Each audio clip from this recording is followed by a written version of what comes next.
நெல்லை பாளையங்கோட்டை பகுதியில் உள்ள பள்ளியில் மாணவிகள் மது குடித்த விவகாரம் தொடர்பாக 6 பேர் சஸ்பெண்ட் செய்யப்பட்டுள்ளனர்.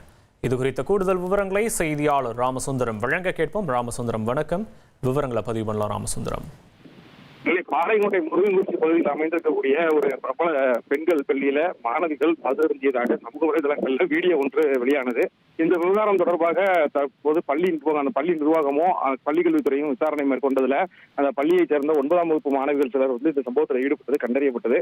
தொடர்ந்து அந்த பள்ளி வளாகத்தில் விசாரணை நடத்தப்பட்டு சம்பந்தப்பட்ட மாணவிகள் யார் என கண்டறியப்பட்டு அவர்களுடைய பெற்றோர்களை வரவழைக்கப்பட்டு அவர்கள் தற்போது 6 பேர் சஸ்பெண்ட் செய்யப்பட்டிருக்கிறார்கள். மேலும் அந்த சம்பவத்தில் ஈடுபட்டது யார் என்பது குறித்தான விசாரணை நடைபெற்று வருகிறது. மாணவிகள் இந்த மதுவை வாங்கியது எப்படி, மது பள்ளி வளாகத்திற்குள் எப்படி கொண்டு வரப்பட்டது என்பது தொடர்பான விசாரணை பள்ளிக்கல்வித்துறை மூலம் தொடர்ந்து நடத்தப்பட்டு வருகிறது. மாணவர்கள் இது போன்ற செயல்பாட்டில் ஈடுபடும் போது ஆசிரியர்கள் அவர்களை கவனிக்க தவறினார்களா என்ற கோணத்தில் ஆசிரியர்கள் யார் யார் இருந்தார்கள், அந்த வகுப்புல யார் யாரெல்லாம் சென்று வருவார்கள் என்பது குறித்தான அந்த விசாரணையும் தற்போது பள்ளிக்கல்வித்துறை தரப்புல மேற்கொள்ளப்பட்டிருக்கிறது. அதாவது பிரபல பள்ளியில வகுப்பறை நடக்கக்கூடிய சம்பவத்தில் வகுப்பறைக்குள்ளேயே இந்த மது அருந்திய காட்சிகள் தற்போது சமூக வலைதளத்தில் பரவியது நெல்லை மாவட்டத்தில் ஒரு பரபரப்பை ஏற்படுத்தி இருக்கிறது.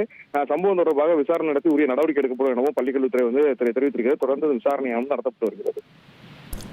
விவரங்களுக்கு நன்றி ராமசுந்தரம்.